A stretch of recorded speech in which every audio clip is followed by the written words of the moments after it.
que você sabe sobre o livro de Apocalipse? Quer conhecer mais um pouco? Que tal iniciar essa nova série de estudos bíblicos?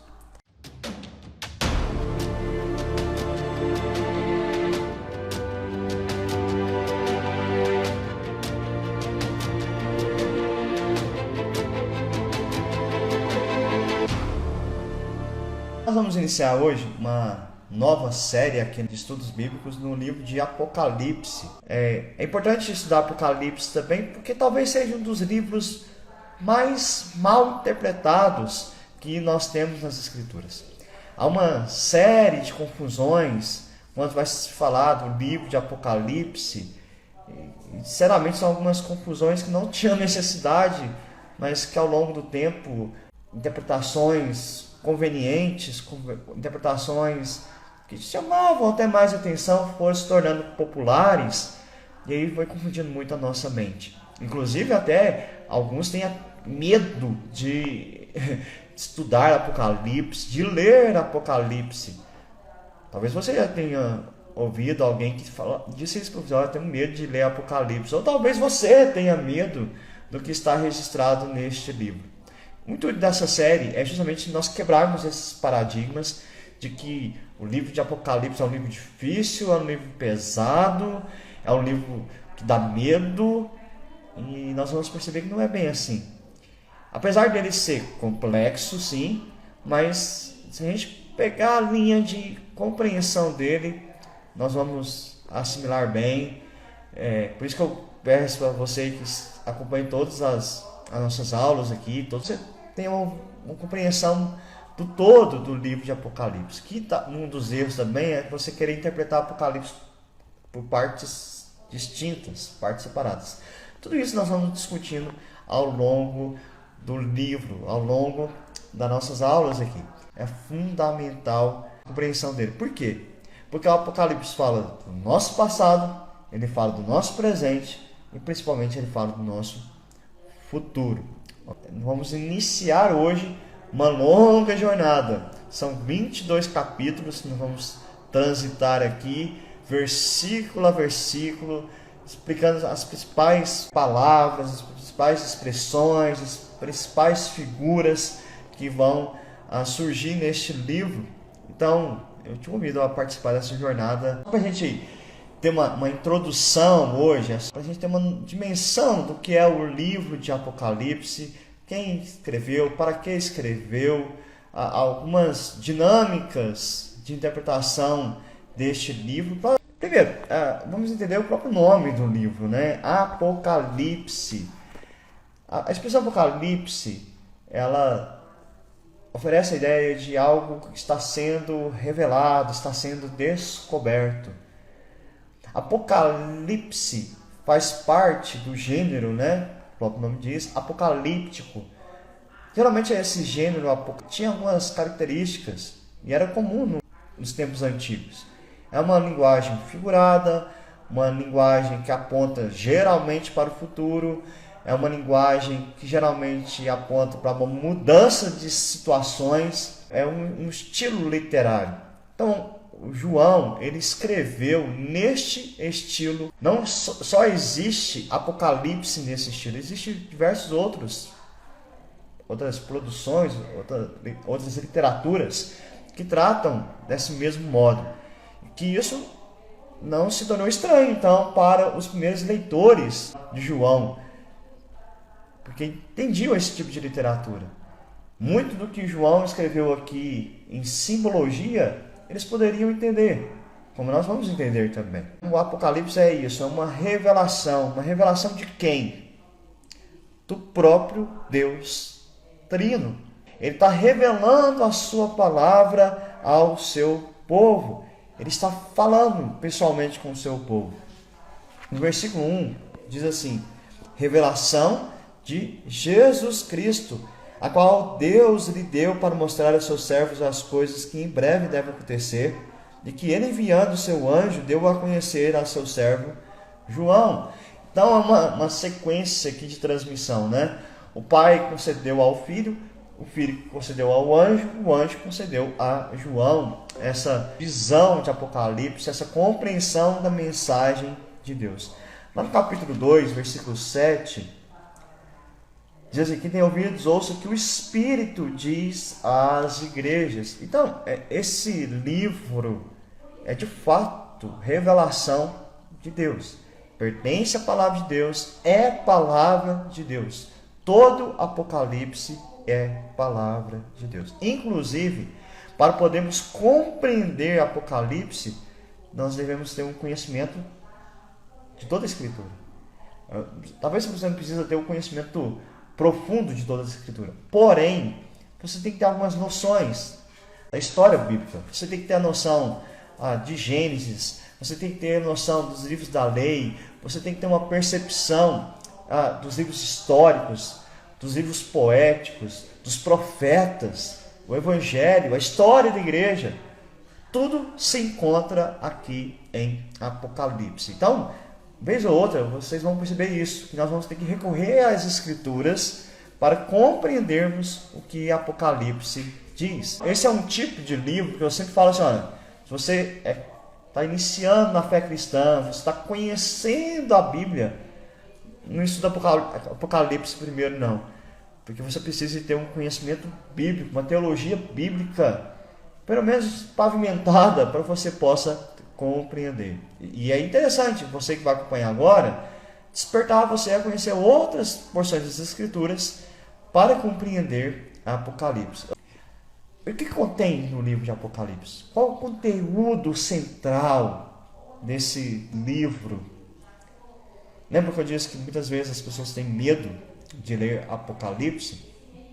Porque Apocalipse fala de juízo, fala da ira de Deus sendo derramada, as taças da ira, os cavaleiros do Apocalipse. Isso gera um certo pavor. As tragédias, as guerras, as mortes, a fome. A gente fica apavorado. A gente não. Se você é um cristão e você compreende corretamente Apocalipse, você vai perceber que este livro é um livro de vitória, é um livro de glória, é um livro de contentamento para aqueles que estão em Cristo Jesus. Porque a grande mensagem de Apocalipse é dizer que Cristo venceu, e juntamente com Cristo, a sua igreja. O que Apocalipse vai nos mostrar é sobre Cristo e a sua igreja. A igreja está aqui na terra e a igreja que está no céu, e a igreja reunida no dia do Senhor, na consumação de todas as coisas. Apocalipse vai falar disso. Por isso que para o cristão, estudar Apocalipse não deve gerar temor, mas plena satisfação. Agora, para aqueles que estão fora de Cristo Jesus, quando olha para o Apocalipse, deve se apavorar mesmo. E a gente vai ver aqui relatos disso, de pessoas que estão longe de Cristo. O que sobra para elas é tão somente o desespero. Quem escreveu esse livro? A gente mencionou aqui já que foi João, mas qual João? Nas Escrituras a gente pelo menos tem 4 Joões, a gente pode dizer assim, que aparece. Primeiro é João Batista, né? O primo de Jesus, o último profeta, aquele que fez a transição para a mensagem do Evangelho, para a chegada de Cristo Jesus. Será que foi esse João Batista? Com certeza não. Pelo tempo que nós vamos ver que foi escrito ao Apocalipse, e até porque, como eu disse, uma revelação plena do Evangelho é contida aqui, uma parte da história da igreja também é contida aqui, e João não vivenciou isso. Ele foi morto no início do ministério de Cristo Jesus. Sabe que é João, o pai de Pedro, que é mencionado nas Escrituras? Também não, porque, como a gente vai ver aqui, esse João era conhecido, e o pai de Pedro não era tanto. Pedro era mais. Sabe que é João Marcos? João Marcos foi companheiro de Paulo e Barnabé nas viagens missionárias. Porém, ele é mais conhecido como Marcos, o autor do Evangelho, não como João. Esse aqui, de fato, era conhecido como João. Qual João é esse, então? Esse que é o João, filho de Zebedeu, irmão de Tiago, discípulo de Jesus, apóstolo de Jesus, aquele que é denominado como discípulo amado, é esse João, o autor do Evangelho, o autor das 3 cartas, esse mesmo João, que a gente vai ver também, estava no exílio na ilha de Patmos, por causa do Evangelho, por causa da pregação do Evangelho. João foi para esse exílio. Outros apóstolos foram mortos, foram perseguidos, e João teve esse fim, pelo menos nesse momento da revelação do Apocalipse. E é esse João o autor. Nós vamos ver muitos aspectos aqui que mostram mesmo que é esse João. Primeiro, que era bem conhecido, ele nem se importa muito em se apresentar, muita linguagem que ele usa, muitas expressões que ele usa, você vai ver no Evangelho de João, você vai ver nas cartas que ele escreveu. Então, não há dúvida entre os estudiosos que o autor seja João, filho de Zebedeu. Mas quando João escreveu? Aí já tem uma certa discussão a respeito disso. Alguns vão dizer que ele escreveu no ano 60 depois de Cristo, ou seja, mais ou menos uns 30 anos depois que Jesus foi morto. E isso seria durante a perseguição pelo imperador Nero. Foi uma perseguição terrível que os cristãos receberam. Você lembra até da história que Nero chegou a botar fogo em Roma e acusou os cristãos de terem feito isso. Há uma outra vertente que diz que foi escrito mais tarde, no ano 90 depois de Cristo Jesus. Que é o mais possível, pelas circunstâncias da época, porque a perseguição também estava terrível, já no Império de Domiciano. João já um idoso, porque seria 60 anos depois que Cristo tinha sido elevado aos céus.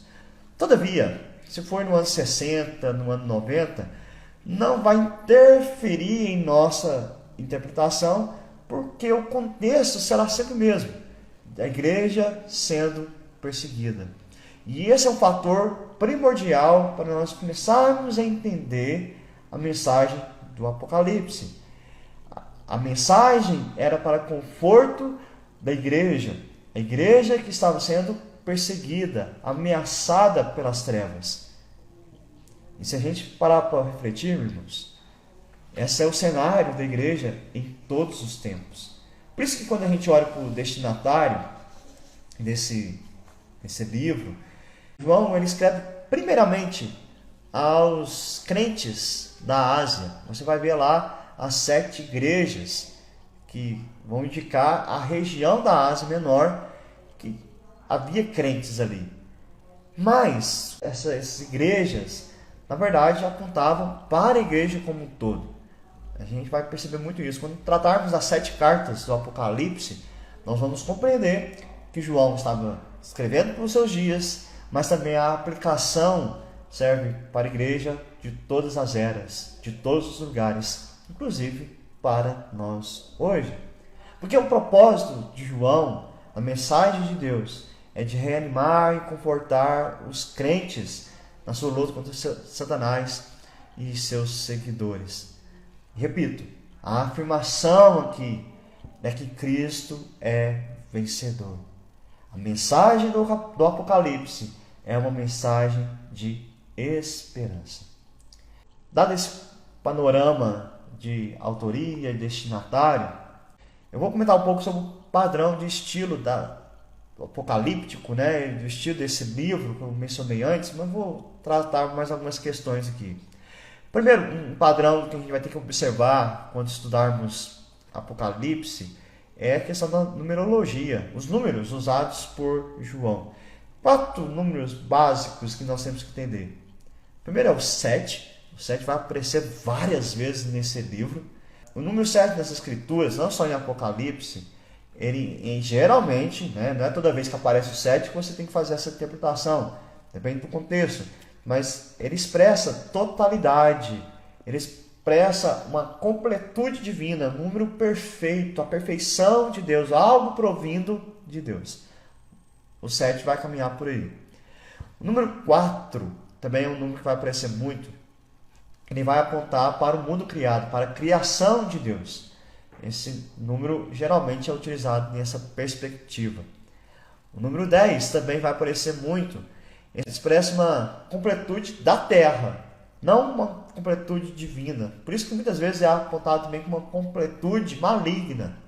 A gente vai ver alguns exemplos disso no livro de Apocalipse. E também aparece muito o número 12.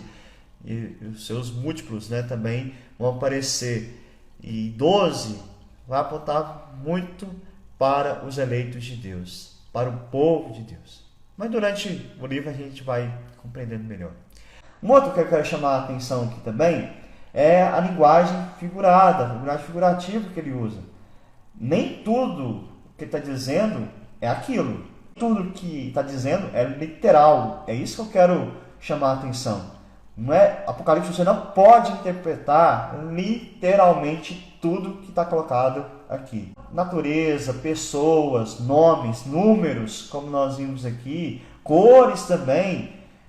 E além de criaturas que aparecem, nós não precisamos interpretar de forma literal. É um estilo literário que traz uma mensagem através dessas figuras. Então, o livro de Apocalipse, ele é muito ilustrativo, muito.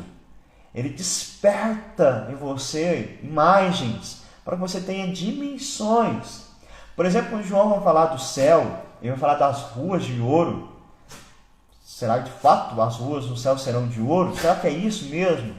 Ou será que João estava despertando em nós uma imagem para que possamos compreender melhor o que está sendo dito? Para que a gente tenha uma direção do que está sendo dito. Por exemplo, na igreja Peniel, nos cultos, nós temos o hábito de entregar para as crianças um desenho para elas pintarem, mas um desenho que tem relação com a mensagem que está sendo dita, para que ao ouvirem a mensagem, elas possam olhar para esse desenho e ter uma compreensão melhor. Esse é o aspecto que João traz aqui na literatura apocalíptica. Algumas observações nós temos que fazer a respeito disso. Primeiro que nem todo detalhe em Apocalipse é simbólico e carece de interpretação. O mais importante em Apocalipse é a mensagem, não detalhes secundários. Não ficar caçando coisinhas demais em Apocalipse. A gente nem vai fazer isso aqui. Detalhes das figuras que são apresentadas aqui e tirar teologia. Não, o intuito de João não é esse, o intuito de Deus não é esse. Essas imagens só servem como ilustrações para que possamos compreender melhor a mensagem de Deus. E muito do simbolismo deriva do Antigo Testamento e do contexto eclesiástico na época que João viveu. Lembra que eu disse que tem que ter um certo conhecimento da história da igreja, certo conhecimento do Antigo Testamento para compreender alguns aspectos. Embora, como a gente vai seguir junto aqui, pastor, eu não vou conseguir acompanhar porque eu não conheço o Antigo Testamento direito, não conheço a história da igreja. Não, dá para acompanhar. Eu disse no começo, o Apocalipse vai despertar você a olhar para essas coisas também. Mas mesmo que você não tenha esse conhecimento, juntos nós conseguiremos caminhar aqui. Aí eu falei do Antigo Testamento, né? Um padrão que você vai ver aqui também é muitas referências a textos do Antigo Testamento, a personagens do Antigo Testamento, a falas do Antigo Testamento. Por exemplo, a gente vai ver Daniel, nós vamos ver os Salmos, o profeta Isaías, Oséias, Ezequiel, Jeremias, Eclesiastes, Ageu. O livro das Escrituras, ele se torna único. Embora a gente tenha trechos de literatura apocalíptica, como Daniel, Ezequiel, trabalham um pouco nessa literatura, mas predominantemente eles não são apocalípticos. Apocalipse se torna, então, uma literatura única nas Escrituras. Apocalipse está contando uma história. Mas essa história é contada de diversas vezes no Apocalipse. Pelo menos 7 vezes. Ele começa a contar a história, ele conta a história de um jeito, depois ele conta de outro. Depois ele conta de outro. Ele vai ampliando a nossa visão. Então, as divisões que nós vamos ver aqui em Apocalipse não são divisões cronológicas dos eventos que acontecerão um após o outro. Não é assim que funciona a interpretação de Apocalipse. Ele trata de um único conjunto de eventos, né? mas ele vai contar de modos diferentes para que possamos compreender cada vez mais. Sobretudo, o que nós vamos entender em Apocalipse é que ele apresenta um Deus que age de modo pessoal, do começo ao fim da história. O mesmo Deus que agiu lá no Gênesis, haja luz, é o mesmo Deus que vai dizer aqui: todas as coisas estão consumadas. É o mesmo que vai dizer que há um novo céu e uma nova terra. Por isso que podemos dizer que Apocalipse é o clímax da Escritura. Por quê? Se a gente pensar na narrativa bíblica, a gente pode contar uma história só. Que é, um homem estava no jardim, um homem foi expulso do jardim, foi expulso da presença de Deus, e todo o processo para ele voltar para a presença de Deus, voltar para o jardim de Deus, que agora não vai ser um jardim, vai ser uma grande cidade. E essa história que é contada. Ele foi expulso lá no Gênesis, mas o homem agora está voltando para a presença de Deus. E todo esse processo só foi possível por causa de Cristo Jesus. Então, que esse livro, como eu disse, mais uma vez, ele tem que ser interpretado segundo a luz do restante das Escrituras. E, nesse aspecto de nós encontrarmos com Deus, ele vai focar na volta do nosso Senhor Jesus. Por exemplo, capítulo 22, versículo 7. Eis que venho sem demora. O versículo 12. Eis que venho sem demora. O versículo 17. O Espírito e a noiva dizem: vem. Aquele que ouve, diga: vem. E o versículo 20. Aquele que dá testemunho dessas coisas diz: certamente venho sem demora. Então, se alguém tem dúvidas da volta de Cristo Jesus, como muitos crentes nos dias de João tinham, Cristo está demorando. E aí o Apocalipse vem para dizer: virá o dia. O próprio Jesus disse: eis que eu venho sem demora.